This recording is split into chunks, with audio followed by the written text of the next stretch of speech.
Buscai primeiro o reino de Deus e a sua justiça, e acrescentadas outras coisas vos serão.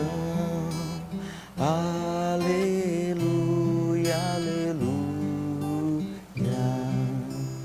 Buscai primeiro o reino de Deus e a sua justiça,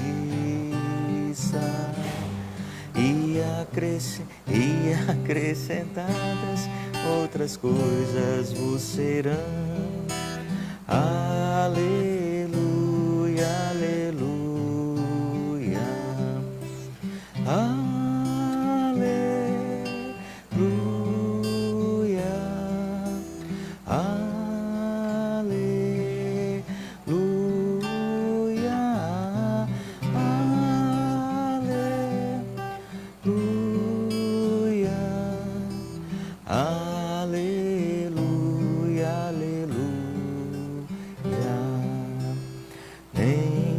De pão o homem viverá, mas de toda palavra que procede da boca de Deus. Aleluia, aleluia.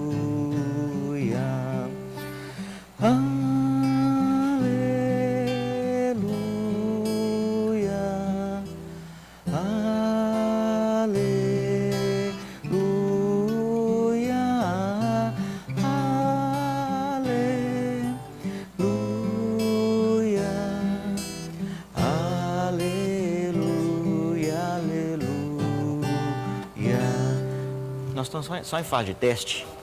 Tem alguém aí já? Alguém já entrou? Bom dia, querido. Você que já está aí, vai dando um feedback para a gente. Daqui a pouco a gente vai iniciar oficialmente a nossa transmissão. Nós estamos apenas fazendo alguns testes. Então, você que está por aí já, vai dando aí o seu feedback para a gente. Áudio, como que está, áudio, vídeo, para a gente ter uma noção de como estamos caminhando aqui, viu?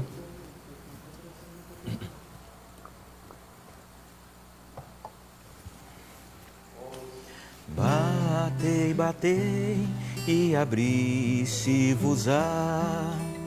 buscai e achareis, pedi, pedi e dá-se-vos-á. Aleluia, aleluia.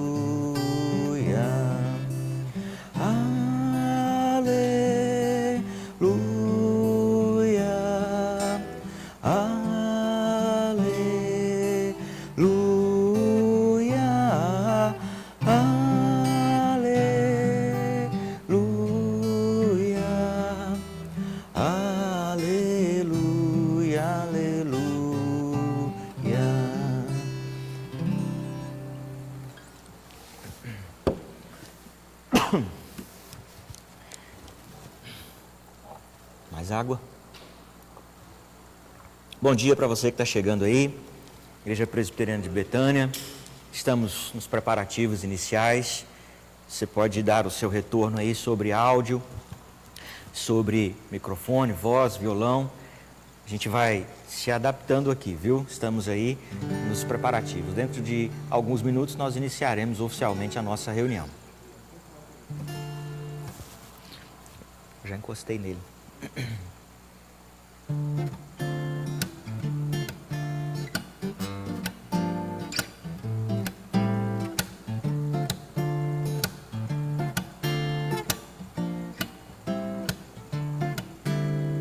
Vem com Josué lutar em Jericó, Jericó, Jericó. Vem com Josué lutar em Jericó e as muralhas ruirão. Vem com com Josué lutar em Jericó, Jericó, Jericó. Vem com Josué lutar em Jericó e as muralhas ruirão.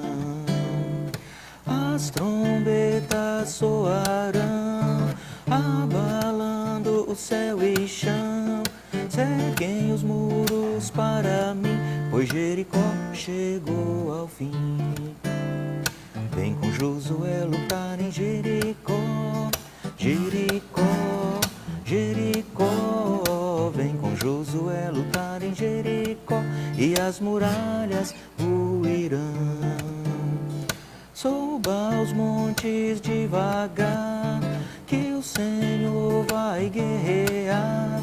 Cerquem os muros para mim, pois Jericó chegou ao fim.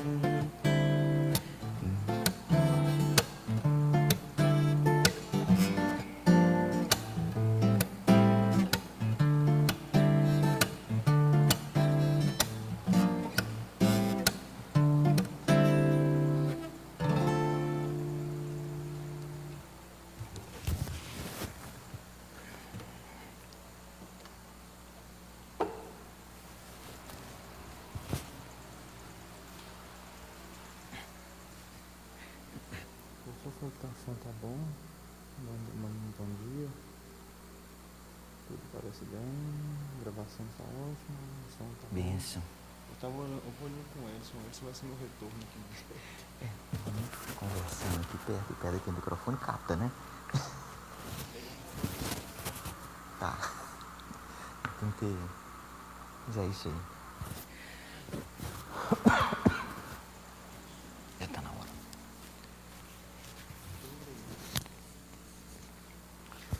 Oração aqui, né?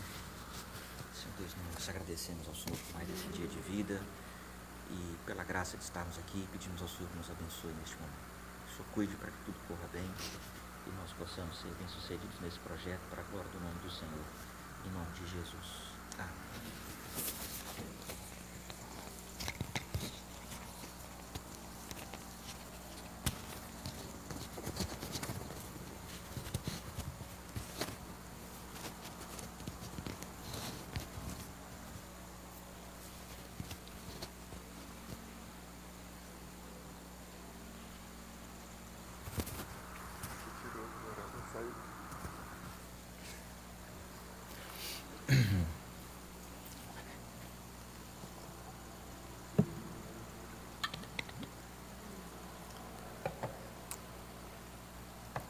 Bom dia, meus amados irmãos, graça e paz da parte do nosso Senhor e Salvador Jesus Cristo. A Igreja Presbiteriana de Betânia, entendendo aí o momento e a situação, está se adaptando a essa nova realidade, não é? E haja vista que nós temos os nossos meios de comunicação aí, através das mídias sociais, nós estamos aproveitando essa oportunidade. Hoje é um dia de testes, não é? Nós estamos testando, por enquanto, transmitindo apenas via Facebook, por conta das nossas condições de equipamento aqui. Mas, com a graça do Senhor, a gente vai se aperfeiçoando também, vai melhorando, para que a gente possa transmitir mais. Enquanto isso, eu peço a você que compartilhe aí o link da nossa transmissão com seus amigos, com irmãos em Cristo, para que a gente possa ter esse momento juntos de adoração. Eu sei que tem muitas outras igrejas fazendo o mesmo, não é? E isso é bom, isso é bênção. Você tem liberdade aí para escolher um lugar para adorar ao Senhor. Gostaria de dizer que nesse momento a nossa escola dominical, nós não vamos fazer aqui um culto, não é um culto, é um momento de estudo da palavra de Deus, exposição aqui do nosso estudo. Nós estamos estudando aqui na Igreja Presbiteriana de Betânia esta revista, que é Deuses Demais, da Cultura Cristã. É uma revista muito boa, eu recomendo, e ela trata do problema da idolatria dos nossos dias, não é? E especialmente chamando-nos a atenção para que nós avaliemos o nosso próprio coração. E o objetivo da lição, em geral, é falar sobre o perigo da idolatria em todos os seus sentidos, não só da adoração de imagens, mas também da própria criação de imagens que nós temos no nosso próprio coração. Os ídolos como dizia Calvino, né? Que o nosso coração é uma fábrica de ídolos. Então, os ídolos que nós mesmos criamos. E hoje nós temos como objetivo nosso, na nossa escola dominical, para manter a nossa regularidade aqui na igreja, estudarmos a lição de número 6, que é Convertidos para Adorar o Senhor. Então, esse é o tema do nosso estudo. Ele vai estar fundamentado na primeira carta de Paulo aos Tessalonicenses, lá no capítulo de número 1, onde nós estaremos lendo depois, e o versículo-chave é o verso 9. Neste período de escola dominical, nós vamos ter a oportunidade aqui de compartilhar. Então, você que está aí nos acompanhando, quiser fazer uma pergunta, um questionamento, ao longo também do estudo, eu devo deixar aqui algumas perguntas, não é, para os irmãos irem participando aí. O nosso objetivo realmente é interagir. Eu não estou de frente com o computador, estamos aqui, eu e mais alguns irmãos, o nosso irmão Marcos, também o nosso irmão Ellison, que estão nos auxiliando na parte técnica. Então, eles estão acompanhando aí pelo computador a participação de vocês. E o Pedro também, nosso irmão Pedro, que está aqui como diácono, também nos acompanhando nessa manhã. Então, nós somos um grupo bem pequeno, né, bem restrito, como tem que ser mesmo nesse momento. E aí você vai ter a liberdade de participar, você vai ter a liberdade de interagir conosco e de mandar alguma pergunta, algum questionamento dentro desse propósito nosso aqui, tá bom? Nós vamos iniciar efetivamente esse momento orando ao Senhor nosso Deus.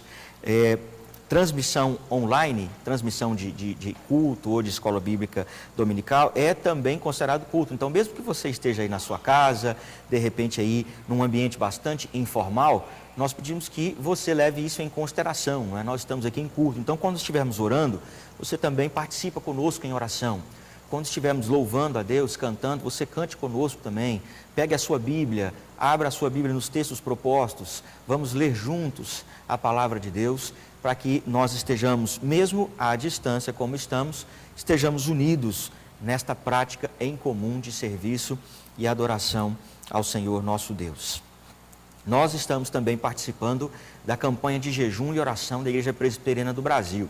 Ela foi dividida em 3 etapas. Você pode, período da manhã, de 6 a meio-dia, depois de meio-dia às 18, e 18 até às 24 horas. Você consagrar-se, dedicar-se esse tempo em jejum. Eu, particularmente, estou dedicando agora esse período da manhã para estar na presença do Senhor e para poder, assim, jejuar, clamando a Deus por um socorro nesta situação.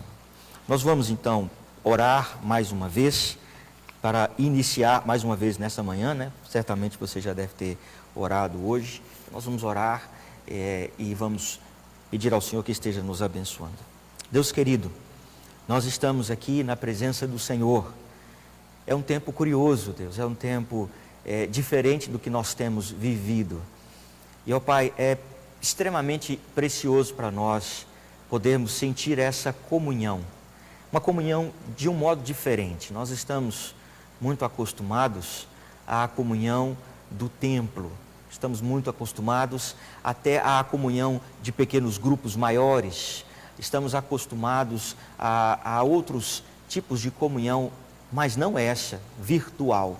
Esta comunhão virtual é diferenciada para nós nesse tempo. E nós louvamos o nome santo do Senhor por este privilégio, por essa oportunidade preciosa que é podermos estar juntos, embora estejamos cada um de nós em seu lugar apropriado nesse momento de isolamento. Nós reafirmamos, ó Deus, a nossa fé e a nossa confiança no Senhor. Sabedoria de que o Senhor está no controle de todas as coisas e que esta situação não é casual, não é por acaso, e nós estamos passando por isso. O Senhor tem um propósito com tudo aquilo que faz. E nós pedimos ao Senhor que nos dê o discernimento desta vontade do Senhor, desse propósito do Senhor, para nós estarmos aqui. Que o Senhor esteja, ó Deus querido e santo, ensinando-nos, dando-nos um coração receptivo à vontade do Senhor em todo o tempo. Deus, especialmente nós queremos pedir ao Senhor por esse nosso momento de estudo da Tua Palavra, esse nosso momento dominical, de escola dominical, onde estaremos aqui meditando e refletindo na Palavra do Senhor. Ó Deus, que o Senhor esteja nos conduzindo pelo mover do Teu Espírito Santo, falando ao coração de cada um de nós nesta manhã. Nós te oramos, agradecidos no nome santo de Jesus, o nosso suficiente Senhor e Salvador, em nome de quem te oramos. Amém. Eu quero te convidar a abrir a sua Bíblia no livro de Salmos. Livro dos Salmos, o Salmo 35. Ontem à noite, junto com a minha família, no nosso momento de oração, nós lemos o Salmo 34. E hoje pela manhã, quando eu fui abrir a Bíblia para uma meditação particular, abri onde estava marcado, e estava marcado, o texto que saltou aos meus olhos foi o Salmo 35. E eu tomei este salmo como minha oração matutina.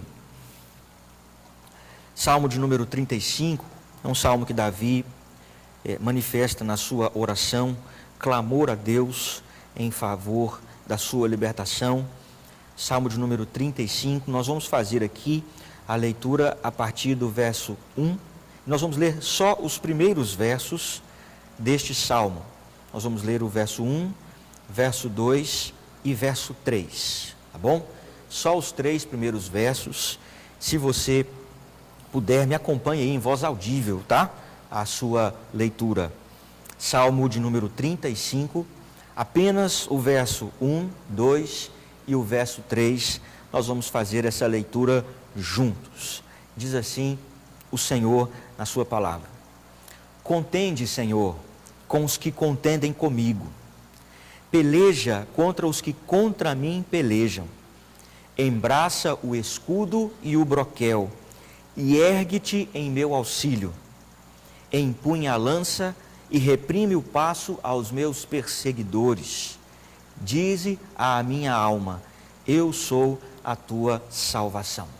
Irmãos, é isso que nós carecemos de rogar ao Senhor. Nós temos um inimigo invisível, não é, que está rondando por aí e nós não sabemos onde ele está. Nós não podemos contemplá-lo, nós não podemos vê-lo, não temos como armar barricadas contra ele, mas o Senhor vê, o Senhor sabe, o Senhor o conhece. E se tem alguém que pode impedir o avanço desse nosso inimigo incomum para nós, esse alguém é o Senhor. Mas enquanto o Senhor age para desbaratar este inimigo, enquanto o Senhor age para tirar as suas armas, enquanto o Senhor age para poder livrar-nos deste inimigo, nós precisamos que o Senhor, por sua vez, nos lembre que Ele é a nossa salvação. Senhor, enquanto o Senhor vai contendendo com os meus inimigos, lembra-me que o Senhor é a minha salvação. Lembra-me que o meu socorro é o Senhor. Não é a medicina, embora ela possa ser um instrumento do Senhor, não é outra coisa senão o Senhor. Lembra-me, diz à minha alma: eu sou a tua salvação. Nós precisamos que o Senhor nos alimente com isso, porque nós estamos vivendo dias difíceis, tempos em que o desespero tem tomado conta de muitas pessoas, e nós não podemos permitir que isso aconteça conosco. O Senhor é a nossa salvação, e nós precisamos confiar no Senhor. Amém? Nós vamos cantar ao Senhor um hino 350 do nosso Inário Novo Cântico. Vou pegar aqui um inário que a minha Bíblia não tem.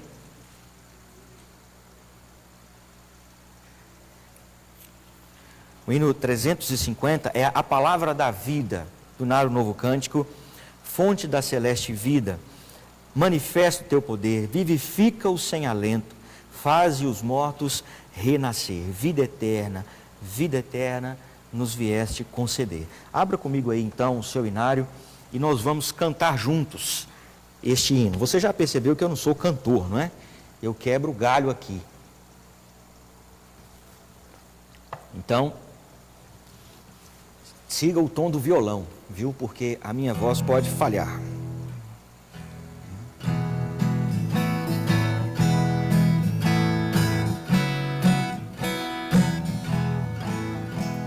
Fonte da celeste vida, manifesta o teu poder, vivifica o sem alento, faze os mortos renascer. Vida eterna, nos viestes conceder, nos vieste conceder. Ao abrirmos o teu livro, dele emane a luz dos céus, esclarece todo engano e dos erros livra os seus, ilumina, ilumina nossas almas, grande Deus, nossas almas, grande Deus. Na leitura desta Bíblia, dá-nos gozo, ó Senhor, tendo pelo teu ensino comunhão em santo amor. Exultamos, exultamos, entoando teu louvor, entoando teu louvor. Pelo estudo da palavra, aprendemos de Jesus. Ó, concede os belos frutos que essa instrução produz. E gozamos, alegria, vida e luz.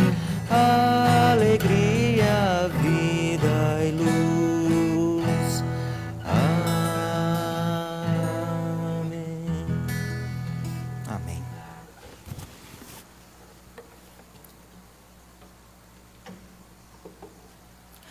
Nós vamos ter mais um momento de oração. E nesse momento, nós vamos clamar ao Senhor nosso Deus em favor da nossa cidade, Ipatinga, em favor do nosso estado e também em favor do nosso país.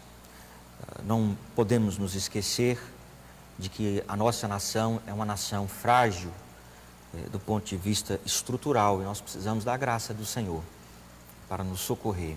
Também vamos nos lembrar dos nossos irmãos, amigos, queridos e outras pessoas que estão nos países que foram atingidos severamente por este novo tipo de coronavírus, especialmente a Itália e alguns outros países da Europa, para que Deus esteja intervindo com sua graça e com sua misericórdia sobre esses irmãos. Ontem tive a oportunidade de assistir um vídeo de um pastor presbiteriano missionário na Itália e ele mencionava a dura dificuldade que eles estão vivendo. Ele está na região da Lombardia, que é o epicentro ali da divulgação, ou da propagação, melhor dizendo, do coronavírus. Nós vamos lembrar dessas pessoas em oração. Então nós vamos ter um momento de oração em silêncio. Você vai fechar os seus olhos e vai conduzir-se a Deus em oração. Depois de algum tempo de oração, eu vou convidar aqui o Pedro, que está aqui conosco, ele vai vir aqui à frente, e ele vai orar, e você vai também orar juntamente conosco. Feche seus olhos, vamos orar durante alguns instantes ao Senhor nesta hora.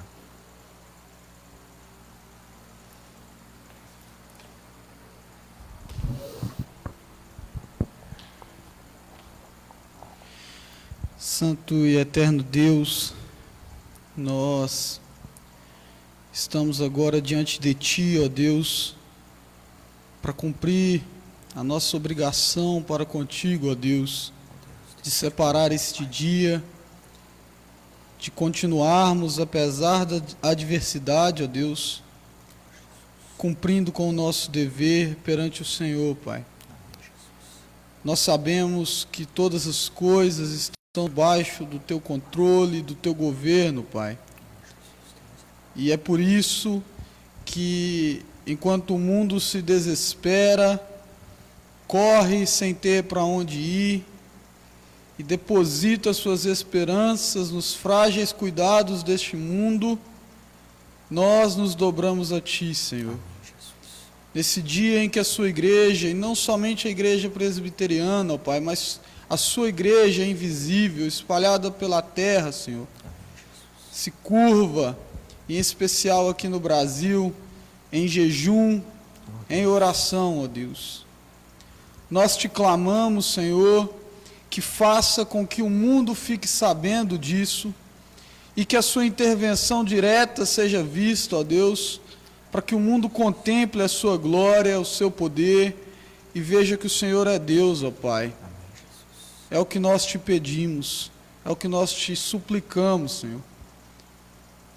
Contudo, ó Pai, se a sua resposta às nossas orações for não, e for de que isso precisa continuar, ó Deus, por mais algum tempo, para que cumpra o seu propósito, nos dê, ó Pai, paz, Amém, Jesus. consolo, tranquilidade, Senhor, em não se desesperar e entender que o Senhor continua no controle, Deus. Amém, Jesus. Te peço que abençoe a vida do nosso pastor agora, que vai falar a tua mensagem para nós e instruir-nos, Senhor. Cuida deste homem, ó Pai, que tem se esmerado no serviço do Senhor. Abençoa a nossa igreja reunida aqui virtualmente, ó Pai, e que não seja menos proveitoso, ó Deus. Sei que em casa, pelo celular, através de aparelhos, ó Deus, a gente tem dificuldade de manter o foco. Mas concentra-nos, Senhor, nos dá foco, nos dá, ó Pai, a edificação, mesmo através desse meio, que é bênção do Senhor para a nossa vida, Pai. É nossa oração em nome de Jesus. Amém. Amém, Senhor. Amém. Nós vamos, então, entrega aqui, pô. Nós vamos, então, abrir a palavra do Senhor lá na primeira carta de Paulo aos Tessalonicenses, no capítulo de número 1. Carta de Paulo aos Tessalonicenses. Você que tem dificuldade de abrir a Bíblia aí, fica depois de Gênesis e antes de Apocalipse. Tem que fazer uma piadinha, né? Não tem ninguém aqui para rir, só o Marcos que riu, mas tá bom. Carta de apóstolo Paulo aos Filipenses.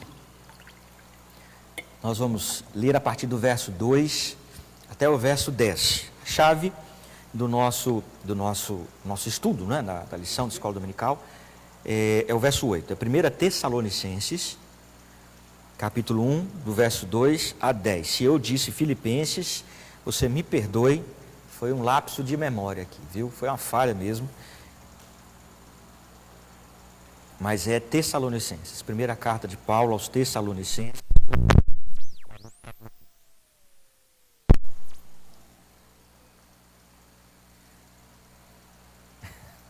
Caiu.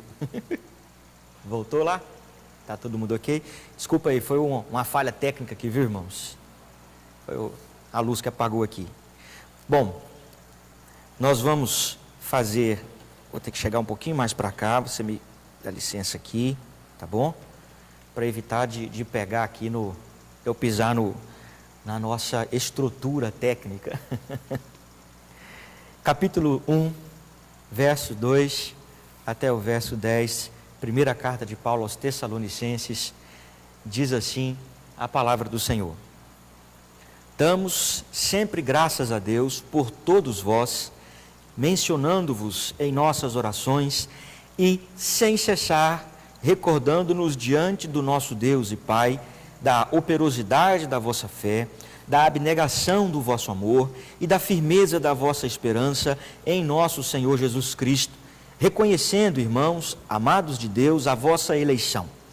Porque o nosso Evangelho não chegou até vós tão somente em palavras, mas sobretudo em poder no Espírito Santo e em plena convicção, assim como sabeis ter sido o nosso procedimento entre vós e por amor de vós. Com efeito, vos tornastes imitadores nossos e do Senhor, tendo recebido a palavra, posto que em meio de muita tribulação, com alegria do Espírito Santo, de sorte que vos tornastes um modelo para todos os crentes na Macedônia e na Acaia. Porque de vós repercutiu a palavra do Senhor, não só na Macedônia e Acaia, mas também por toda a parte se divulgou a vossa fé para com Deus, a tal ponto de não termos necessidade de acrescentar coisa alguma. Pois eles mesmos, no tocante a nós, proclamam que repercussão teve o nosso ingresso no vosso meio e como, deixando os ídolos, vos convertestes a Deus para servirdes o Deus vivo e verdadeiro e para aguardardes dos céus o seu Filho, a quem ele ressuscitou dentre os mortos, Jesus, que nos livra da ira vindoura. Que Deus nos aplique aí ao coração a sua palavra nesse momento, em nome de Jesus. Amém.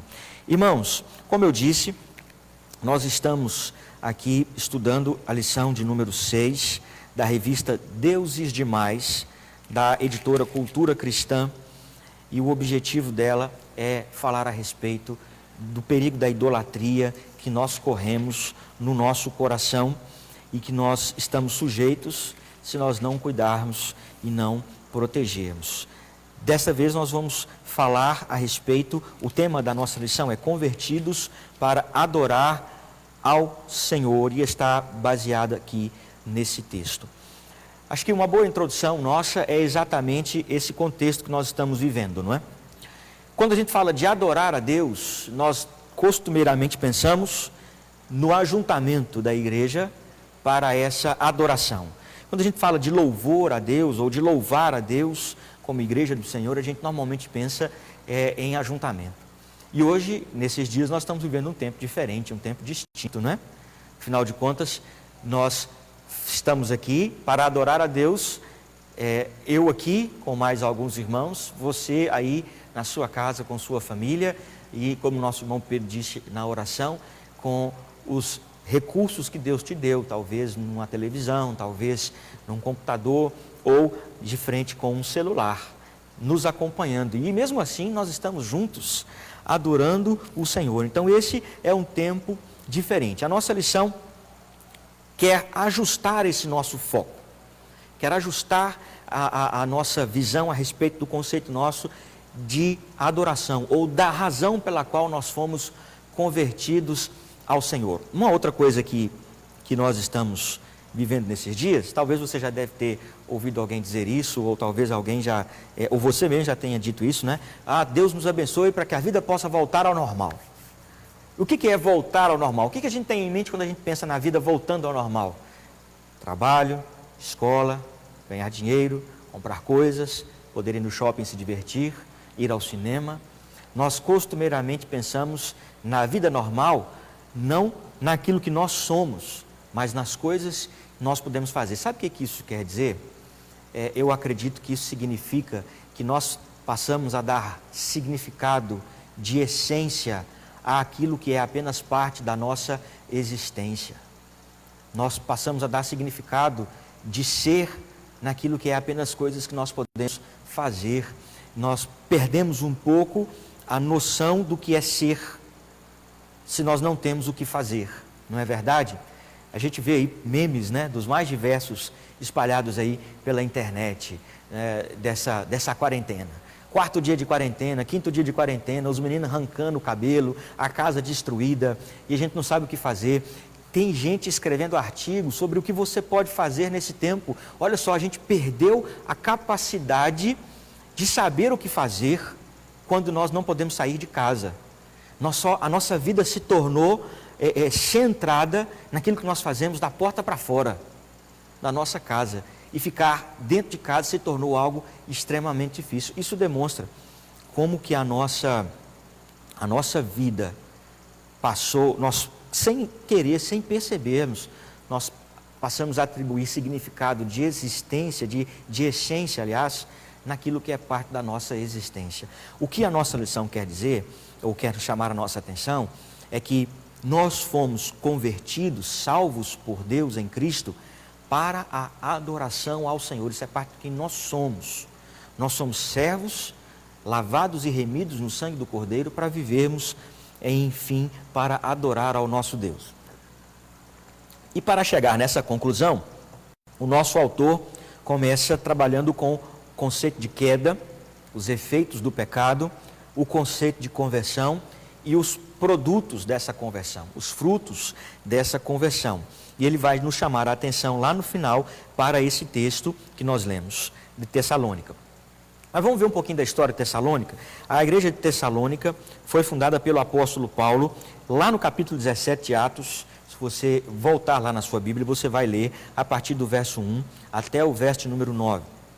Paulo ficou ali em Tessalônica por algumas semanas. A princípio, por 3 sábados no mínimo, ele esteve arrazoando com os judeus a respeito das Escrituras, expondo a palavra de Deus, falando a respeito de Cristo, de Jesus como o Cristo, expondo isso para os judeus e os demais que ali estavam. Nesse período, algumas pessoas se converteram e então Paulo foi instruindo essas pessoas. Logo em seguida, uma perseguição se levantou de tal forma que Paulo teve que ser levado embora durante a noite. Alguns irmãos levaram ele durante a noite até a cidade de Bereia. Então, mais ou menos, aí, no mínimo, pelo menos uns 30 dias, o apóstolo Paulo permaneceu em Tessalônica. E com 30 dias de trabalho, de ensino, de pregação, ele deixou uma igreja que, segundo ele mesmo, a fama repercutia em toda a área da Macedônia e toda a Caia, que é a antiga região da Grécia. Aquela igreja, portanto, tinha 3 características que tornavam ela tão efetiva no seu trabalho, e essas características, já estou lá em Tessalonicenses, elas estão registradas no capítulo 3. Quais sejam? Operosidade da fé, abnegação do amor e firmeza da esperança. Aqui está o trinômio que o apóstolo Paulo usa, né, nas suas cartas: fé, esperança e amor, como marcas distintivas de um cristão verdadeiro, de alguém que ele vai dizer aqui que realmente é eleito no Senhor. Fé operosa, amor abnegado e esperança firme. Essa igreja, então, diz lá no verso número 8, que a palavra do Senhor se divulgou, repercutiu por toda a Macedônia e também por vários outros lugares, a fé deles para com Deus, a fé que eles tinham para com Deus. E o verso 9, a repercussão que teve o ingresso de Paulo no meio da igreja, de como eles, deixando os ídolos, se converteram a Deus. Então, toda aquela ação da igreja de Tessalônica, esses 3 frutos, essas 3 palavras que nós mencionamos, fé, esperança e amor, isso é fruto de conversão. Isso é fruto de transformação de vida. Mas vamos voltar um pouco na nossa história, porque nós temos que lembrar o que nós estávamos antes, para chegarmos no que nós estamos agora. Pensa aí e vai escrevendo aí, você que está online, quais são as consequências da queda para o ser humano? Quais são as consequências da queda para o ser humano? O primeiro ponto da nossa lição, ele vai explicar algumas dessas consequências, quais são os efeitos. Eu quero que você liste aí aqueles que vêm à sua mente e ao seu coração, não é? Neste momento. Se você desejar, é claro, não é? A nossa lição vai apontar alguns. Você pode ir além desses se você achar que tem alguns mais que podem ser citados, não é? O nosso autor aqui, ele apresenta a universalidade do pecado. O pecado atingiu a todos os homens, em todos os tempos e em todas as épocas, não é? O pecado é um fato universal, é uma realidade universal. Todos os homens, todos os seres humanos estão dentro desse contexto, inseridos nos contextos, não tem nenhum sequer. O apóstolo Paulo vai dizer isso citando o Salmo 14, na verdade é o Salmo 14, o apóstolo Paulo vai citá-lo lá em Romanos, capítulo 3, não há quem busque a Deus, não há quem entenda, todos se extraviaram, a uma se fizeram inúteis, não há ninguém, todos, toda a raça humana caída, morta, porque todos pecaram e destituídos estão, segundo a versão corrigida da Glória de Deus, a nossa revista atualizada, e todos pecaram e carecem, estão carentes, necessitados da glória de Deus. Então o pecado é um fato universal. Segunda característica é que esta ação pecaminosa, a queda do Éden, é que ela nos tornou inimigos do Senhor. O pecado nos colocou em oposição a Deus. Essa é uma realidade difícil da gente falar nos nossos dias, não é? Porque talvez você que está me assistindo aqui e não é membro de nenhuma confissão religiosa, ou não é alguém que está frequente ou devotado a alguma confissão religiosa, pode não aceitar eu dizer que você é um inimigo de Deus. Você é um inimigo de Deus e nasceu como tal. É uma frase, é uma expressão difícil da gente entender, mas é isso que a palavra de Deus diz. Lá em Romanos capítulo 1, verso 18, Paulo vai dizer que a ira de Deus se revela do céu contra toda impiedade e perversão dos homens. Efésios capítulo 2 diz que todos nós éramos por natureza filhos da ira, estávamos mortos nos nossos delitos e pecados. Então, a nossa condição de nascimento diante de Deus é de rebeldia contra Deus, é de inimizade contra Deus. Romanos 5, no verso 8, Paulo vai dizer que Deus prova o seu amor para conosco pelo fato de ter Cristo morrido por nós quando nós ainda éramos inimigos, pecadores. E se Deus nos reconciliou quando nós éramos inimigos, quanto mais, isso ele vai dizer lá no verso 11, quanto mais agora que nós fomos reconciliados com Deus. Então o pecado nos tornou inimigo de Deus. Todo ser humano nasce com rejeição a Deus. Jesus usa uma figura muito clara para fazer essa comparação. Luz e trevas. Lá no Evangelho de João, capítulo 3, vai dizer que os homens estavam em trevas, a luz veio ao mundo, mas os homens amaram mais as trevas, do que a luz, porque as suas obras eram más. Quem pratica o mal não gosta de se achegar da luz. A luz o incomoda. Deus é luz e não há nele treva nenhuma. Então a aproximação do homem em relação a Deus expõe a sua natureza pecaminosa, expõe a maldade do seu coração, e os homens então não querem serem expostos nesta sua maldade diante de Deus, não querem ser confrontados, estão prontos a colocar isso nas mídias sociais, não é? Mas não querem comparecer diante de Deus com isso. Terceiro, o pecado matou-nos e afastou-nos de Deus. O pecado matou o homem e o afastou de Deus.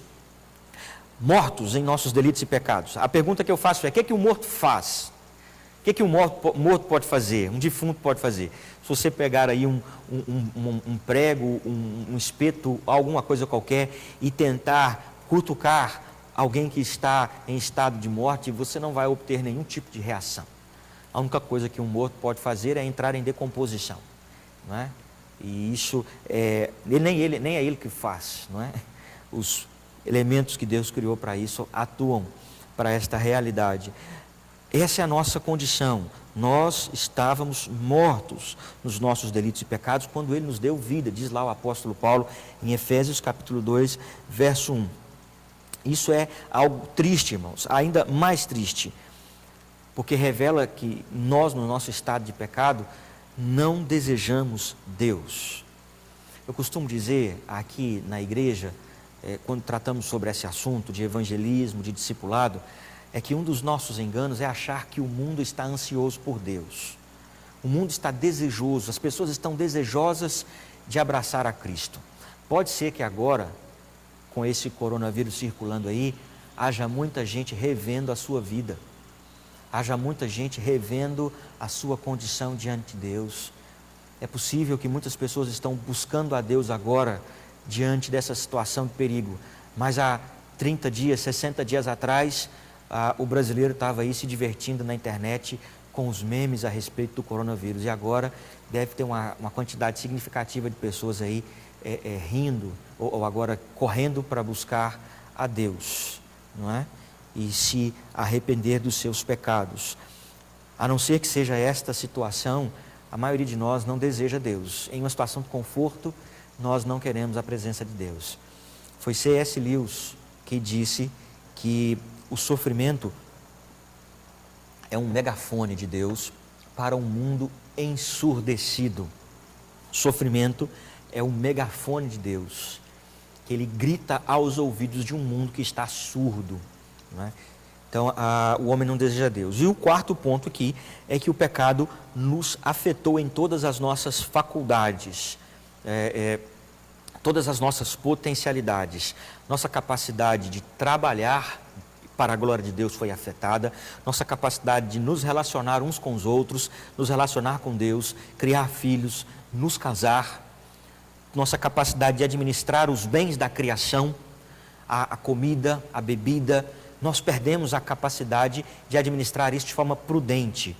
Ou nós somos glutões, ou nós somos beberrões, ou nós rejeitamos o casamento, transtornamos, isso estou falando nós, no sentido genérico da humanidade sem Deus, não é? Transtornamos o casamento, transtornamos o conceito de família, nós pervertemos as coisas, porque o pecado afetou toda a nossa capacidade de investigar a bondade e o objetivo das coisas que Deus criou.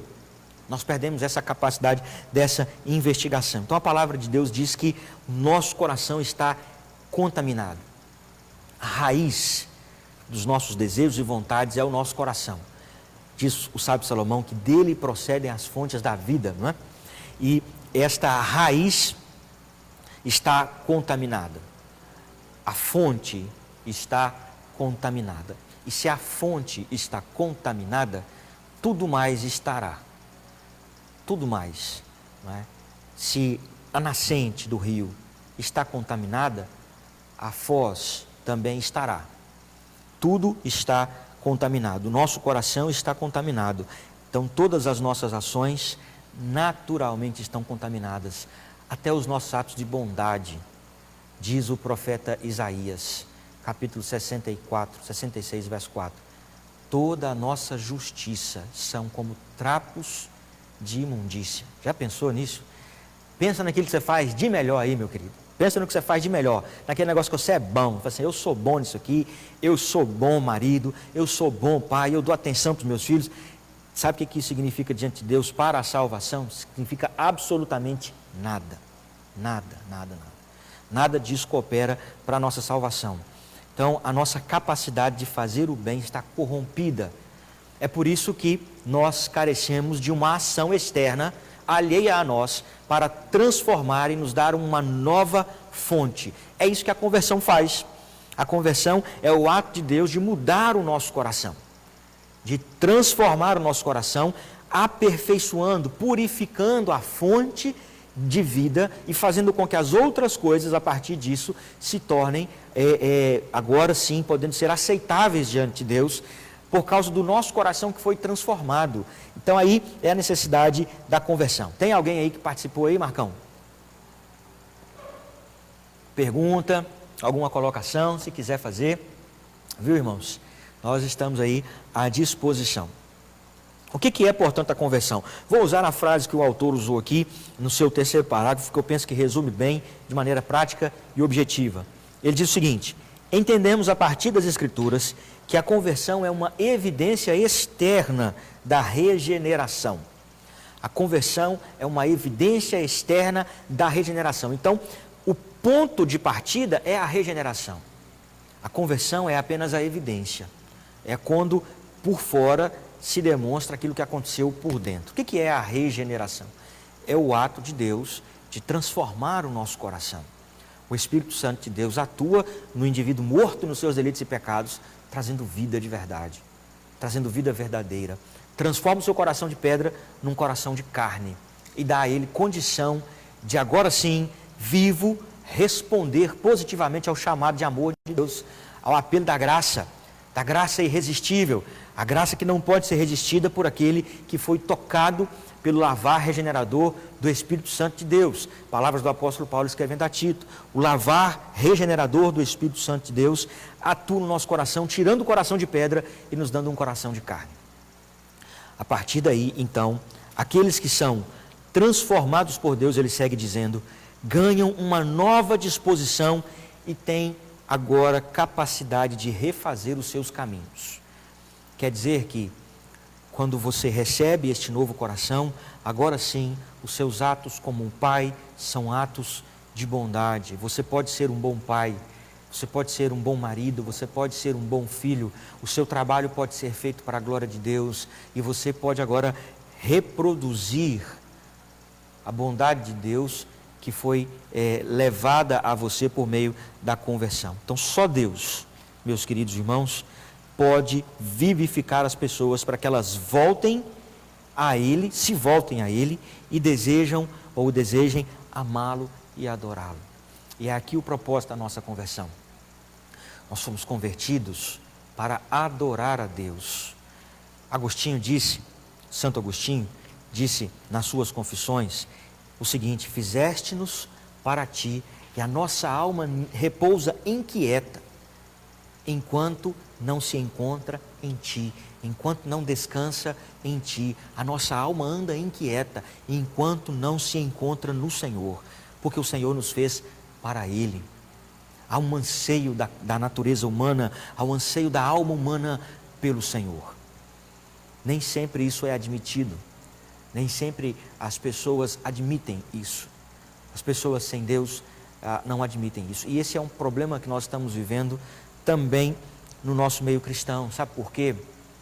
Porque há muitos cristãos, meus irmãos, há muitos servos de Deus que confessam que são crentes, mas que deixaram o seu coração serem tomados por ídolos. O seu trabalho, as suas finanças, sua vida material, o seu próprio coração, suas compulsões, seus desejos.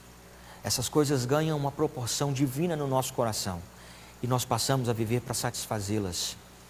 É por isso que a vinda ao templo é uma coisa mecânica.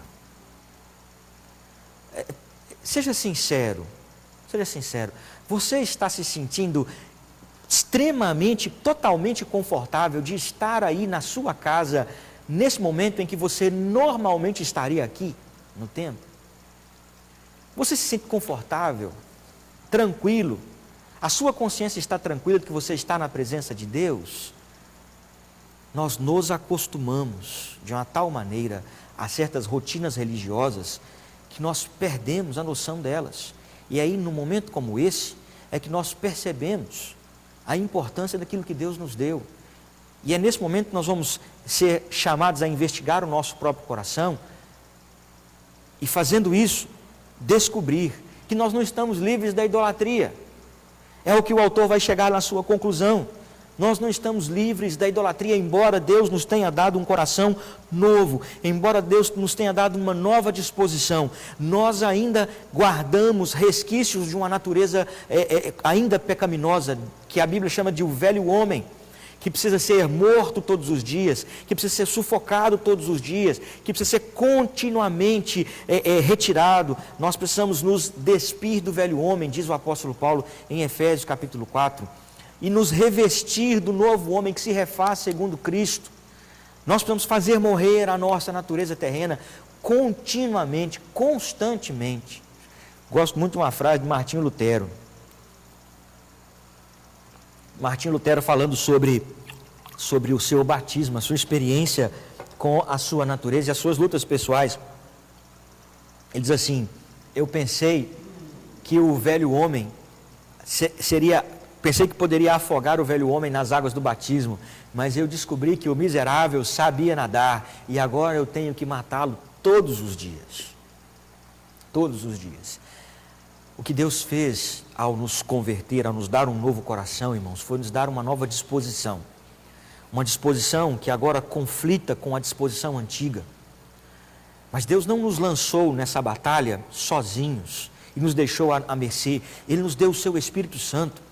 Paulo vai dizer lá em Romanos capítulo 8, que o Espírito de Deus testifica com o nosso Espírito que nós somos filhos de Deus, que se nós andarmos no Espírito, nós mortificaremos o corpo, que se nós abraçarmos a vida no Espírito, nós não satisfaremos as vontades da carne, Gálatas capítulo 5, andais no Espírito e jamais satisfareis as concupiscências da carne, e ele vai dizer quais são as obras da carne, e vai contrastar as obras da carne com o fruto do Espírito. É o fruto do Espírito que vai fazer-nos mortificar os feitos do corpo e as obras da carne. Mas se nós não entendermos que a nossa conversão, a obra de Cristo na cruz do Calvário foi feita para a nossa regeneração, a fim de nós vivermos para a adoração ao Senhor, exclusivamente ao Senhor, para um coração dedicado exclusivamente a Deus, nós vamos acabar deixando ídolos tomarem conta de nós. E vamos viver em função desses ídolos. E a nossa adoração será dividida. Mas a gente precisa se lembrar, meus irmãos, do que Jesus nos ensina lá em Mateus capítulo 6, dizendo que nós não podemos servir a dois senhores, porque ou nós aborreceremos um e alegraremos outro, ou vice-versa. Não podemos servir a Deus e as riquezas, não podemos servir a Deus e a Mamon, que é o Deus material, o Deus dinheiro. Nós não podemos servir a esses dois senhores. Ou nós dedicamos a nossa vida a Deus e todas as outras coisas nos serão acrescentadas, ou nós viveremos em função das outras coisas. Deus não divide sua glória com ninguém. Deus não divide sua glória com ninguém. Quando então o Senhor tem... Opa, tem participação, coisa boa, isso é bênção. Traz aí para nós. Bênção. A nossa irmã Marli. Ei Marli, tá joia? Deus abençoe, minha irmã. Nossa irmã Marli está dizendo aqui que uma das consequências da queda, né? Ela trouxe a morte para o homem, a incapacidade de amar, fazer o bem e a separação de Deus. Essa incapacidade de amar aqui é preciosa, viu Marli? Obrigado pela sua contribuição. De fato, a nossa condição, a nossa capacidade de amar foi extremamente afetada. Quando Freud, por exemplo, vai dizer que nós não amamos de verdade, que nós não amamos o outro, mas que nós amamos uma projeção nossa no outro, ele fala com alguma razão. Fala com alguma razão porque isso é efeito da queda. Isso é efeito da queda e mostra exatamente que o nosso coração está corrompido e voltado para si mesmo. Então nós amamos mais a nós mesmos do que a outras coisas e a outras pessoas. E a nossa capacidade de amar a Deus também está comprometida. Então Freud tem um certo ponto de razão quando ele diz isso, não é? Que nós amamos o que projetamos nos outros, não é? Porque a nossa incapacidade, o grande problema é que ele vai atribuir isso a outras coisas, ele não vai admitir o que é. Ele não vai dar uma explicação satisfatória e nem vai propor uma resposta satisfatória para isso. A única resposta satisfatória para isso é o Senhor que propõe. O Evangelho é Cristo, porque Cristo nos ensina a amar de verdade. Cristo nos ensina a abrir mão de nós mesmos em prol do outro. Cristo nos ensina a amar o outro porque simplesmente o outro é imagem e semelhança de Deus, não é? Então o Evangelho de Jesus Cristo é o que vai verdadeiramente oferecer resposta para isso. A psicologia freudiana, me perdoe aí, os que são adeptos desta ciência, ela não oferece uma resposta plausível. Ela vai voltar o indivíduo para dentro de si mesmo, né? E não para Deus. Nós temos também, nós queremos aqui agradecer, nós temos uma média de 170 pessoas conosco aqui, viu? Muito obrigado você que está aí, 170 pessoas, isso é bênção de Deus. Louvado seja Deus por sua vida que está conosco aqui. Tem mais uma participação aqui, o nosso irmão Pedro vai falar. O Eduardo da Silva disse que estão assistindo lá de Brasília, e o nosso irmão Rafael Sattler disse assim que, segundo uma observação que ele ouviu do pastor Hernandes Dias Lopes, o homem quer as bênçãos de Deus e não o Deus das bênçãos. Exatamente. Um abraço para você aí, o Eduardo. O Rafael, você falou com muita propriedade. O Hernandes acertou e de fato nós estamos vivendo um tempo assim. E isso acontece por quê? Por causa dessa inclinação do homem. A queda separou o homem de Deus, e não apenas separou o homem de Deus, mas fez com que ele perdesse o desejo por Deus e voltasse esse desejo para si mesmo. Olha lá no Éden, quando Eva toma do fruto proibido, se você voltar lá em Gênesis 3, você vai ver isso. Diz o texto lá de Gênesis 3 que Eva viu o fruto, admirou-o e desejou. Por quê? Porque aquele fruto podia dar a eles algo que eles desejavam naquele momento. Autonomia. O reverendo Felipe Fontes sempre volta nesse ponto, nas suas postagens, nas suas análises. Ele faz o nosso tempo com muita propriedade e ele sempre vai nos chamar a atenção para isso. A busca contínua e incessante do ser humano é por autonomia. É por isso que essa crise agora de coronavírus causa tanta aflição e tanto transtorno. Por quê? Porque nós não temos controle. Veja bem, como nós dissemos no início aqui da nossa transmissão, na nossa oração, o nosso inimigo é invisível. Onde ele está? Quem é ele? Para que nós possamos combatê-lo. Como? Nós não podemos, não tem condição de nós alcançarmos. Isso frustra, não é? Frustra a nossa autonomia, frustra a nossa capacidade de julgar aquilo que nós achamos que nós podemos fazer. Não é? Nós temos esse problema no nosso coração. E olha, nós crentes em Cristo Jesus também padecemos disso. Nós crentes padecemos disso, desta realidade. É por isso que nós precisamos estar vigilantes, porque o nosso coração pode a todo momento nos enganar, não é? E fazer-nos pensar em nossa autonomia. Deixa eu fazer uma pergunta. Enquanto eu vou fazendo essa pergunta aqui, você que está aí, faça perguntas. Nós estamos aqui à sua disposição, tá? Você tem liberdade para fazer a pergunta que você desejar, e se eu tiver condição de respondê-la-emos. Se não, nós passamos para os universitários, aí nós mandamos a pergunta lá para o Augusto Nicodemos, para ele responder, tá bom? Então, meus irmãos, deixa eu fazer uma pergunta para você. Você crente em Cristo Jesus, serve de Deus, membro de igreja, você está guardando a ordem civil de restrição social da maneira que deve ser guardada? Ou você acha que isso é uma balela? Ou você acha que isso é mentira e você não tem que se guardar? Olha só, não é questão política ou outra coisa, mas nós vamos entender o seguinte: nós, cristãos, temos uma responsabilidade com a sociedade civil.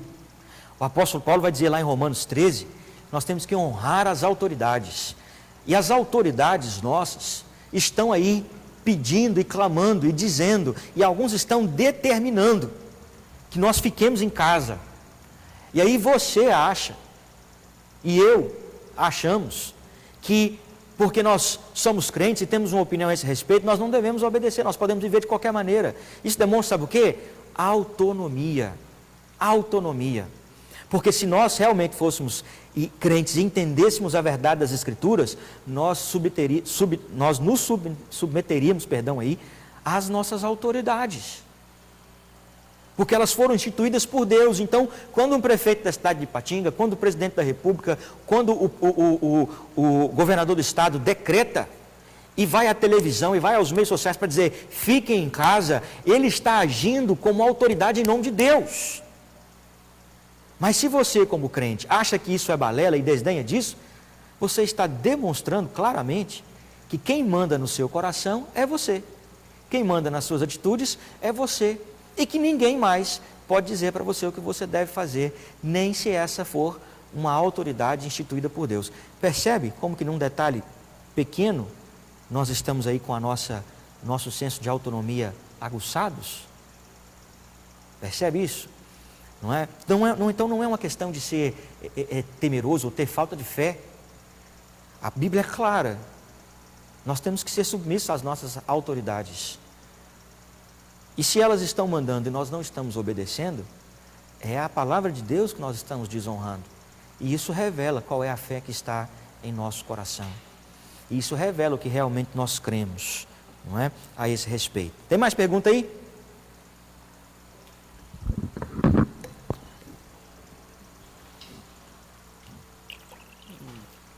Pergunta não tem ainda não, mas tem comentários, né? A Lilian, nossa irmã Lilian Leles, diz que às vezes somos amados quando precisam da gente, mas depois o amor acaba, quando acaba também a necessidade. O nosso irmão Valdinei Souza, lá da IPB do Veneza, disse assim que o homem está amando as coisas e usando as pessoas, ao passo que teria de ser o contrário, usar as coisas e amarmos uns aos outros. Tem também o Edu Lima, que disse que é muito bom poder participar. Ele está lá em BH acompanhando. E ele disse que Deus é muito bom por permitir a gente estar junto nesse momento em que está todo mundo resguardado nos lares. Coisa boa, louvado seja Deus. Abração, viu, Du? Dá um abraço na família aí, saudade da turma aí. A nossa irmã Nilma Santos Feu diz que nós estamos com medo do coronavírus, mas não estamos com medo da volta de Cristo. É verdade. É verdade, meus irmãos. Todas essas coisas revelam e podem ser indicadores do que é que está dentro do nosso coração. Nós temos que sempre lembrar que somos cristãos por causa de Cristo e do seu sacrifício na cruz do Calvário. Nós não somos cristãos porque nos tornamos adeptos de uma religião, membros de uma igreja. Nós somos cristãos porque Cristo morreu na cruz do Calvário. Pagou o preço. Ele foi castigado pelos nossos pecados. Lembra lá de Isaías 53, mas ele foi humilhado, ele foi torturado, ele foi moído pelas nossas transgressões. O castigo que nos traz a paz estava sobre ele. Uma das palavras mais fortes desse texto é: todavia ao Senhor agradou moê-lo. Rapaz, meus irmãos, toda vez que eu leio esse texto vem à mente, isso me dá um aperto no coração. Deus, o Pai, desejou moer o seu filho por mim e por sua causa. Por mim e por sua causa. Para quê? Para que a gente agora colocasse o nosso coração no nosso trabalho? Para que a gente agora colocasse o nosso coração no nosso filho e vivesse em função disso?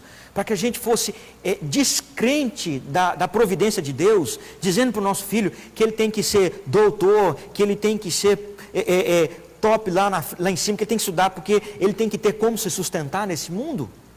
Para que nós possamos dizer para a nossa filha que ela tem que se tornar doutora e tem que se tornar alguém de destaque para que ela não precise depender de homem algum? Ora, irmãos, onde é que está a nossa compreensão da fé que temos em Cristo Jesus? Nós estamos distorcendo as coisas. Onde fica o buscar em primeiro lugar o reino de Deus, não é? Repetindo aqui, o Gabriel Felipe destacou essa frase que nós dissemos aqui: perdemos a noção do que é ser quando nós não temos o que fazer. Nós não temos o que fazer. O Marcos Natti publicou na sua página, na mídia social, um texto que eu achei fantástico e que falou ao meu coração. E ele fazia a seguinte pergunta: homem cristão, você sabe fazer um culto doméstico? Homem cristão dos nossos dias, você sabe o que é reunir a sua família para orar? Meus irmãos, que lenhada no coração. Porque nós sabemos um monte de coisa, a gente sabe ir para a rede social, a gente sabe fazer um monte de coisas, mas perdemos aquilo que é a essência. Eu acredito piamente que um dos propósitos de Deus com tudo isso é nos dar a oportunidade disso aqui, ó, de nós estarmos em casa, nós reunimos a nossa família. Quando foi a última vez que você reuniu a sua família sentado no sofá da sua casa para ler a Bíblia e orar por mais de 3 vezes na semana? Ah, meus irmãos, como disse o Edu, louvado seja Deus que nos deu essa oportunidade de estarmos juntos aqui através desse meio. Mas ainda mais louvado seja o nome do Senhor que nos deu o coronavírus para nos acordar da nossa indolência dentro de casa, não é? Pastor, pois não. O Eber, nosso irmão Ebinho, comentou aqui, né? Esse egoísmo só mostra o quanto o ser humano foi deturpado com o pecado. Também temos comentário da Eliane Dias: meu filho, quando nasceu eu ensinei ele a andar, agora ele ensina o caminho de Deus. Mãe é mãe, viu, gente? Mãe é mãe, você já sabe. Né? E o Robinho, nosso irmão Robinho, Robertson, está perguntando aqui: pastor, nós vivemos um tempo em que adoramos para sermos convertidos? A lógica é inversa, né? Ele está perguntando se nós estamos num tempo onde a gente, ao invés de se converter para adorar, né, a gente adora para ser convertido? Paz, essa é uma pergunta complicada, hein, Robin? Essa é uma pergunta complexa. Eu não sei se poderíamos dizer assim. Eu também não sei se eu entendi a lógica da sua pergunta. Talvez eu não tenha compreendido, né, a lógica da sua pergunta. Eu acredito que não. Porque a conversão, ela é uma ação, Deus age redimindo-nos, e como resultado dessa conversão, o propósito dela é a nossa adoração ao Senhor. Então, nós não podemos adorar a Deus de fato e de verdade antes de sermos convertidos. Não pode haver adoração genuína antes da conversão. A palavra de Deus, por exemplo, ao povo de Israel, lá em Isaías, capítulo 1, ele diz assim: de que me serve a mim a multidão dos seus sacrifícios? Quando vocês entram nos meus atos, quem foi que exigiu vocês estarem aqui? Então, há outras passagens, por exemplo, no livro do profeta Oséias, em que Deus questiona. Livro de Malaquias, Deus confronta dizendo: olha, esse culto que vocês vêm a me oferecer, esse não serve de nada, não serve de nada. Então, a impiedade, o ímpio, não presta culto a Deus, não pode prestar culto, não há adoração de quem não foi convertido. Não pode existir adoração genuína de quem ainda não conheceu a Cristo, porque só quem conheceu a Cristo como seu suficiente Senhor e Salvador é que possui um coração redimido. Meus irmãos, é difícil falar isso a nível, né, que nós estamos aqui, a nível nacional, porque isso pode gerar muitas críticas, e eu não estou muito preocupado com isso não. Tem muita gente que vai criticar e dizer isso, mas o Evangelho ele é exclusivista mesmo, ele não faz acepção de pessoas. O Evangelho alcança todos os tipos de pessoas, mas o Evangelho alcança pessoas e transforma pessoas. Pessoas não transformadas pelo Evangelho não achegam-se a Deus. Pessoas não transformadas pelo Evangelho não têm acesso a Deus. Senão nós teríamos que pegar João 14,6 e rasgar e jogar fora. Porque lá em João 14,6 Jesus diz assim: eu sou o caminho, eu sou a verdade, eu sou a vida. Ninguém vem ao Pai senão por mim. Se isso não é ser exclusivista, eu não sei mais o que é. Não é? Então, embora Jesus diga, vinde a mim todos os que estão cansados, ele diz, somente aqueles que vêm a mim podem chegar ao Pai. Então não há adoração, não posso dizer que a adoração precede a conversão. E talvez, Robinho, eu acho que você queira dizer no fato de que a gente está buscando uma religião com vistas a um fim, não é? E aí eu posso concordar com você. Porque de fato é verdade, muitas pessoas buscam na religião ou no exercício religioso a finalidade de uma transformação de vida. E aí a gente pode atribuir a isso, por exemplo, ao Evangelho da Prosperidade. Se é que eu posso dizer que o Evangelho da Prosperidade é o Evangelho, não é Evangelho, não é? Por quê? É exatamente isso que a teologia da prosperidade vai dizer. Faça algo para que você tenha algo. Ela vai inverter o processo. Se você sacrificar, se você der, se você contribuir, se você exercitar a fé, você vai crescer. Você vai se tornar alguém. Você vai adquirir coisas. Não é? Então, nesse sentido, e eu acredito que pode ser esse sentido da sua pergunta, eu concordo com você. Muitas pessoas estão buscando uma adoração, visando uma conversão. Muitas pessoas estão buscando a igreja, uma denominação, uma atitude religiosa, pensando que esta religião vai dar a eles alguma coisa. Mas não é isso. Jesus não nos chamou dizendo, vinde à igreja presbiteriana. Ele disse, vinde a mim. Ide à igreja quadrangular. Ide à igreja batista. Ele disse, vinde a mim. Os que estão cansados e sobrecarregados, e eu vos aliviarei. Todo o que o Pai me dá, vem a mim. E o que vem a mim, de modo nenhum, lançarei fora. Então, só que o próprio ato de ir a Cristo, essa é uma afirmação que nós fazemos de forma contundente, como reformados, é que a ação de Deus de regeneração precede isso. Ninguém que não tenha sido antecipadamente regenerado, transformado pelo Espírito, pode ir a Deus em Cristo Jesus. Tem mais alguém? Alguma pergunta, alguma colocação? Tem uma pergunta aqui do Sr. Abner, vou tentar entendê-la. Ele disse assim, sobre a questão do cumprimento da lei civil, né?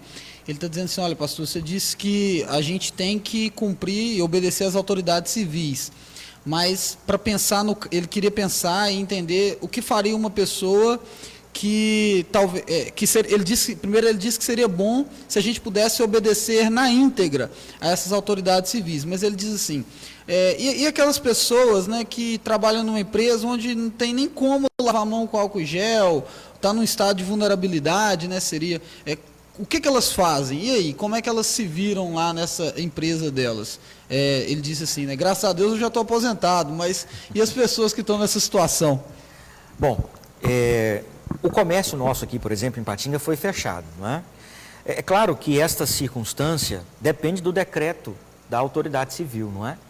Depende do decreto.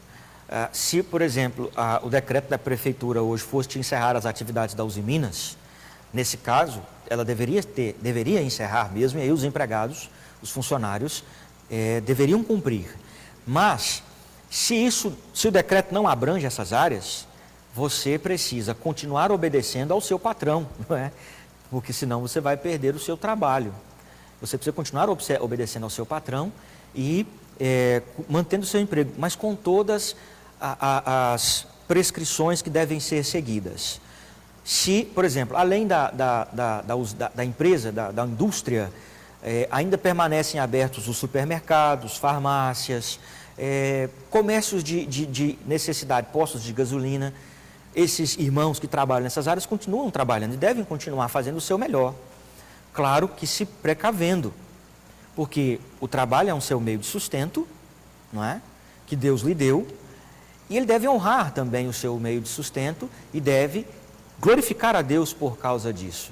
Lembrando que você que está em atividade, você está prestando um serviço para a sociedade, não é? Porque aqueles que estão reclusos e que estão dentro desse decreto e devem ficar reclusos, eles dependem desses serviços. Então você que está na manutenção desse serviço, você está contribuindo para o bem da sociedade, você está se expondo pelo bem da sociedade. Esse é o caso, por exemplo, dos que estão à frente dessa batalha, dos oficiais de segurança, não é? Policiais, das equipes médicas, enfermeiros, toda a turma que trabalha em hospital. Essa turma está se expondo por nós. Eu estou aqui, você está em casa, guardado, mas lá no hospital, os médicos, as enfermeiras, as faxineiras, não é?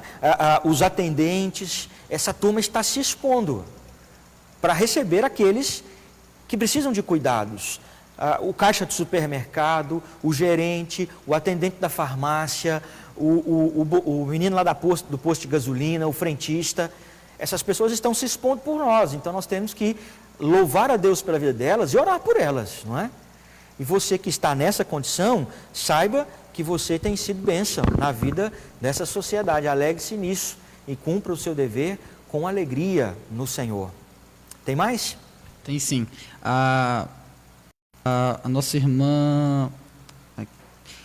Nosso irmão Cláudio, ele disse assim que é verdade que as pessoas estão procurando uma troca e não entendem do que se trata a graça de Deus.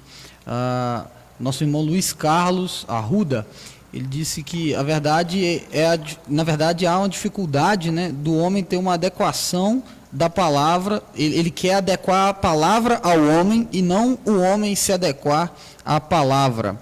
É verdade. As nossas irmãs Marli Dias e a Eula Correia também participaram, dizendo que a nossa adoração ela é uma consequência da ação do Espírito, da conversão, e não o contrário. A Eula ainda acrescenta que nós precisamos estar constantemente fortalecidos e preenchidos pela palavra e pelo Espírito Santo, para podermos obedecer a Deus de modo que agrada. E aí tem uma pergunta aqui do Gabriel Felipe. Ele pergunta assim: está claro que a religião não garante a conversão, mas como manter uma vida regenerada lutando contra o pecado que nos aflige dia a dia? Como que a gente faz isso de modo prático? Boa pergunta, Gabriel. E o apóstolo Paulo responde, não é? Não sou eu quem vai responder, não. O apóstolo Paulo responde lá em Romanos, capítulo 8, verso 26, quando ele fala da operação do Espírito Santo. Também o Espírito Santo nos assiste. A assistência, ele vai tratar ali especificamente da oração, né? Porque nós não sabemos orar como convém. Mas ele vai dizer da assistência do Espírito Santo também na obra de santificação, não é? No próprio capítulo 8, nos versos anteriores, ele vai falar a respeito dessa ação do Espírito de Deus na obra da nossa santificação, de tal forma que a santificação, além de ser uma prática nossa, nós devemos agir para a nossa santificação, nós temos o agir do Espírito Santo de Deus em nós, agindo em nós. Então, olha só, o que ele vai dizer aí no capítulo 8 de Romanos, a partir do verso 12. Olha, assim, pois, irmãos, somos devedores não à carne, como se constrangidos a viver segundo a carne. Isso é muito importante, porque Paulo está dizendo o seguinte: embora nós temos uma luta, ele disse isso lá nos versos anteriores, no capítulo 7, há quem, não vou entrar na discussão, mas há quem Quem defenda que Paulo está sendo retórico ali, quando ele diz, não, miserável homem que sou, quem me livrará do corpo dessa morte? Há quem diga que ele está falando da sua experiência, não é? Pessoal, eu caminho nessa segunda opção. Então ele vai dar uma resposta para esta questão. Nós vivemos num dilema. Como que nós vamos lidar com esse dilema de carne e espírito? Como que nós vamos lidar com essa questão? Ele vai dizer principalmente o seguinte, que nós fomos libertos da lei da carne para viver segundo o Espírito, ou seja, embora a lei da carne permaneça, a lei do Espírito nos livrou do domínio dessa lei do pecado. Não quer dizer que ela não esteja presente, a lei do pecado ainda está presente, a nossa natureza ainda é inclinada, mas a lei do Espírito nos livrou do domínio. Lembra lá do capítulo 6, verso 14, nós não estamos mais debaixo da lei, sim da graça, nós somos libertos. Então nós temos condição de resistir ao pecado, nós temos condição, e nós temos o Espírito de Deus. Aí no verso 12 ele diz assim, não somos constrangidos, nós não somos devedores à carne, embora nós temos uma carne que milita contra o Espírito, nós não temos uma dívida para com ela, nós não temos uma necessidade de satisfazê-la. Sabe aquele argumento da necessidade? Eu sou homem, eu tenho que satisfazer as minhas necessidades. Isso é papo furado. Paulo disse assim, nós não temos dívida com a carne. Nós não temos dívida com a velha natureza, nós não temos dívida com o velho homem, nós não temos necessidade de satisfazer os nossos desejos, as nossas vontades, não é? Lembra lá, até tem um psicólogo conhecido lá dos anos 60, 70, o Maslow, colocou lá a pirâmide das nossas necessidades. Nós não temos, lá no topo estão os nossos prazeres, nós não temos necessidade de satisfazer as nossas vontades, os nossos prazeres. E Paulo está dizendo isso aqui, nós não somos devedores à carne, como se nós fôssemos constrangidos a viver segundo a carne. E ele vai dizer, por quê? Porque se nós vivemos segundo a carne, nós caminhamos para a morte. Mas se nós vivermos pelo Espírito, ou se pelo Espírito nós mortificarmos os feitos do corpo, certamente viveremos. Ou seja, já que nós não somos devedores à carne, como para viver segundo a carne, nós temos o Espírito Santo de Deus, que nos leva a viver para mortificar o corpo. Nós não somos devedores à carne, mas somos devedores ao Espírito. E devemos viver pelo Espírito Santo de Deus, guiados. Verso 14, pois todos os que são guiados pelo Espírito de Deus são filhos de Deus, porque não recebestes o espírito de escravidão para viverdes outra vez atemorizados, mas recebestes espírito de adoção, baseados no qual clamamos, Abba, Pai. Paulo está dizendo o seguinte, nós não somos escravos do pecado, nós não recebemos espírito de escravidão. O pecado existe, ele jaz à porta. Eu lembro muito do texto de Caim, quando Deus aparece a Caim e diz assim, olha, o pecado jaz à porta, mas cumpre a ti dominá-lo, teu desejo será contra ti. Essa palavra permanece aos nossos ouvidos. O pecado está à porta, o desejo da nossa carne vai ser contra nós, mas nós temos que dominá-lo, nós temos condições de dominá-lo, porque nós não somos escravizados mais a ele, e temos o Espírito de Deus que agora habita em nós, que nos dá a oportunidade de clamar a Deus, Pai, socorre-me, Pai, socorre-me. Então, como viver esse dilema, Gabriel? Viver clamando ao Senhor o Espírito, viver clamando a Deus a sua graça, porque nós somos salvos pela graça, para boas obras. Nós não somos salvos pela nossa capacidade de viver como convertidos. Nós temos que viver como convertidos por causa da ação da graça de Deus que nos salvou em Cristo Jesus. Salvos pela graça para a conversão e não convertidos para a salvação pela graça. Para a salvação que senão deixa de ser graça. Então, é a graça de Deus em Cristo. Você vai falhar, Gabriel, eu vou falhar, todos nós vamos falhar em algum momento, ou em muitos momentos da vida. E quando falharmos, o que nós precisamos fazer? Verso 15, Pai, tem misericórdia de mim. Abba, Pai, porque o Espírito de Deus nos dá a condição de clamarmos ao Senhor por sua misericórdia. Isso se aplica inclusive a esse texto nosso aqui, irmãos. Estamos tratando dessa questão. Identifiquei que eu tenho ídolos no coração que eu preciso tratar. E agora? O que eu faço? Pai, tem misericórdia de mim. Pai, me socorre. Pai, me ajuda. Igual o pai daquele menino que estava endemoniado lá. Ajuda-me na minha falta de fé. Tem misericórdia de mim.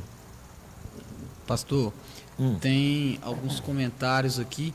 A nossa irmã Gilceia, ela disse que ela e a Edsa Maia estão lá firme e forte no posto, né? Porque a Edsa trabalha lá e elas estão confiando em Deus, que Deus está cuidando delas, apesar de tudo. A nossa irmã Ana Ramos comentou aqui, e eu também queria endossar esse comentário. Ela disse assim: como é bom essas palavras de conforto, como é bom, né? E de fato é o sentimento que muitos de nós sentimos aqui enquanto estamos reunidos virtualmente. Parece que o problema some, né? Ele parece que desaparece. Deus é bom. Enquanto a gente está conectado aqui. Como diz Davi no Salmo 133, né? Quando Davi fala da comunhão dos irmãos, né? Ó, quão bom e agradável é ver unidos os irmãos. E aí lá no verso 3 ele diz assim: ali ordena o Senhor a sua bênção e a vida para sempre. A comunhão traz alegria, traz bênção. E eu espero que estes tempos difíceis possam acender em nós o desejo da comunhão. Assim que esse negócio passar, e vai passar em nome de Jesus, que a gente possa ser acesos. Nós temos orado por um avivamento, irmãos, na nossa nação. Quem sabe, Deus vai nos dar esse avivamento. Eu quero saudar aqui a Nilde e a Gleice. A Gleice e a Nilde estão lá na Itália, viu, irmãos? Estão lá na Itália e estão protegidas, estão guardadas, graças a Deus, mas estão lá da Itália podendo cultuar conosco aqui, participar conosco. São a Nilde, a tia da Danúbia, e a Gleice é prima, são membros da nossa família, estão lá no meio do olho do furacão, mas estão lá guardados no Senhor. Um abraço para vocês, Deus continue abençoando e, viu, Gleice, viu, Nilde, Deus continue sustentando a vida de vocês, tá bom? Um abraço. Irmãos, nós estamos chegando aqui então à conclusão. Tem mais alguma participação? Se tiver mais alguma pergunta? Tem mais alguns comentários aqui. A nossa irmã Andréa Bianchi disse que se nós amarmos a Deus incondicionalmente, ela citou o verso, né, de João 14, verso 15, amarmos a Deus e guardarmos, se amarmos a Deus incondicionalmente, guardaremos os seus mandamentos.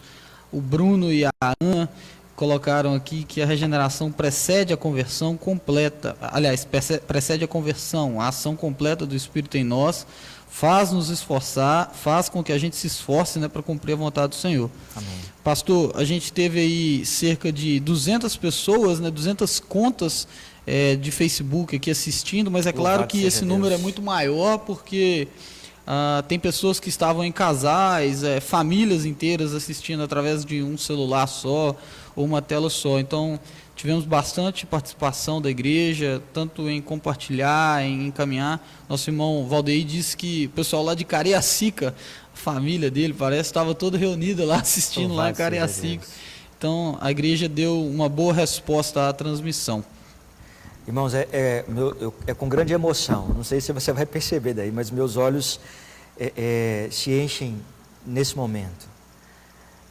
Talvez nós nunca tenhamos tido uma escola dominical da nossa igreja tão grande, tão abrangente, sabe? E eu não estou falando aqui para condenar a igreja, eu estou falando isso para louvar a Deus, que alegria do coração, alegria do coração.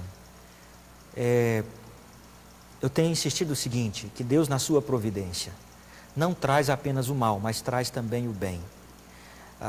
Na mensagem da nossa devocional, do boletim da semana passada, quando falamos sobre o coronavírus e a providência de Deus, à luz de Isaías 45, 6, eu faço a luz e crio as trevas, faço bem, trago mal. Deus na sua providência, Ele permite o mal, mas também o bem. E Ele faz isso para que nós não nos desfaleçamos. Não é? Olha só, está aí o coronavírus, a gente está sem poder, mas estamos aqui, né, reunidos em um número significativo. Te agradeço muito pela sua participação, todos que estiveram aqui nesse momento nosso, né, louvando a Deus, ouvindo a palavra do Senhor. E quero deixar aqui como uma pergunta final para que a gente possa refletir. A aplicação da nossa lição diz assim: a idolatria ronda todos nós. A pergunta é: como você a combate? Como nós temos combatido? Fica aí a pergunta para você e eu refletirmos. Nós vamos cantar mais um cântico aqui. Um cântico que me veio à mente. Eu acredito que você deve conhecer. Se você não conhece, é só você pesquisar aí no YouTube rapidinho, ou no Google rapidinho, que você vai encontrar. Buscai primeiro o reino de Deus e a sua justiça. E ela assim, essa canção encerra e conclui aquilo que nós falamos aqui nesta manhã.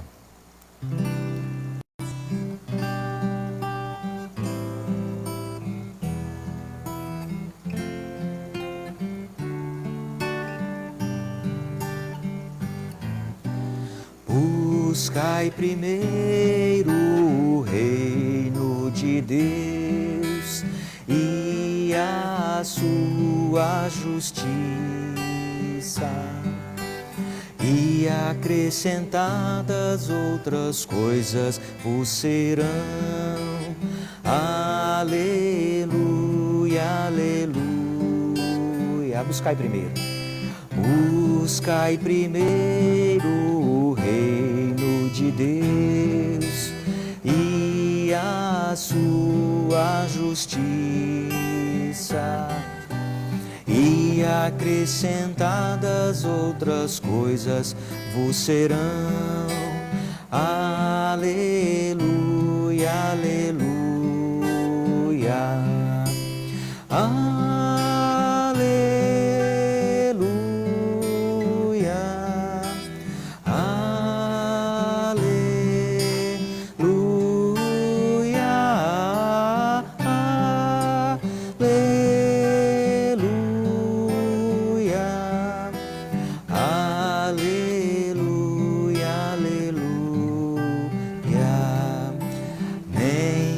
De pão o homem viverá, mas de toda palavra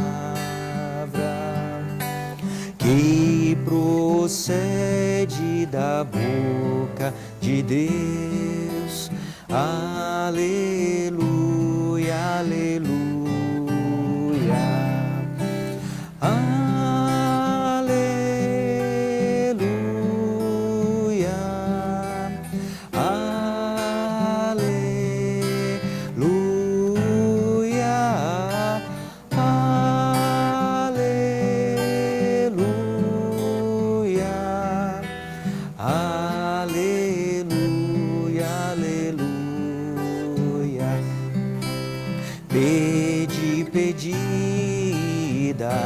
Se vos há, buscai e achareis, batei, batei e abri-se vos há. Aleluia, aleluia.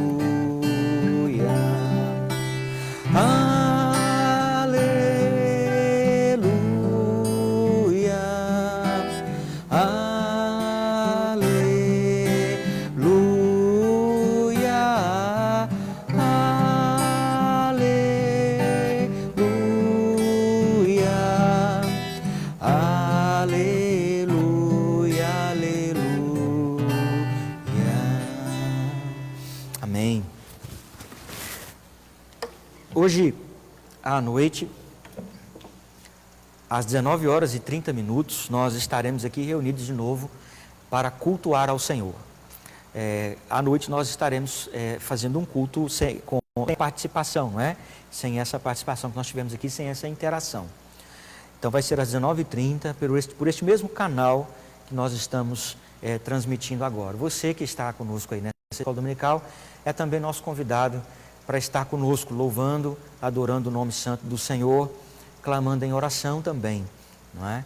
E compartilhe, convide outras pessoas, convide seus amigos, vizinhos, pessoas que você conhece que de repente não são crentes. Compartilhe lá na sua rede social o link e nós estaremos aqui louvando o Senhor e anunciando o Evangelho de nosso Senhor Jesus Cristo, que traz conforto ao nosso coração. Você que está aí no jejum, hoje a nossa Igreja Presbiteriana do Brasil convocou um jejum a nível nacional. Você tem aí a opção de estar em 3 períodos. Já o período da manhã vai se encerrar agora ao meio-dia. Você pode começar do meio-dia até às 18 e das 18 até às 24 horas, elevando a Deus esse momento. É um tempo de contrição do nosso coração, não é? De dedicação e de clamor a Deus. Nós vamos orar, encerrando esse momento, e continuamos aí conclamando os irmãos que continuem buscando a Deus. O Senhor, nosso Deus, é bom, está conosco e tem nos abençoado. Louvado seja Deus pela sua vida que esteve aqui conosco. Que Deus continue te abençoando. Forte abraço, receba aí o nosso abraço caloroso. Sinta-se abraçado aí, nesse tempo em que a gente está afastado até de abraçar-se, né? Cumprindo-se lá o que está em Eclesiastes 3, né? Tempo de afastar-se, de abraçar. Mas sinta-se abraçado no coração. Que o Senhor te dê graça neste dia, neste domingo. Tire o tempo à tarde para estar junto com sua família em oração. Organize-se. Cultue a Deus em casa. Esse é um tempo singular para estas coisas. Deus te abençoe em nome de Jesus. Nós estaremos orando e rogando a Deus que esteja conosco. Santíssimo Deus, obrigado, Pai, por mais esse dia, por este dia do Senhor singular, que fica na história, fica registrado na nossa memória, no nosso coração, pela singularidade dessa manhã, a preciosidade da companhia desses irmãos queridos, estarmos juntos, ó Deus, ainda que tão distantes uns dos outros fisicamente. Obrigado por esta tecnologia, obrigado porque o Senhor é bom e a Tua graça tem nos assistido. Agora, ó Deus, aplica ao nosso coração esta palavra que nós estudamos nessa manhã.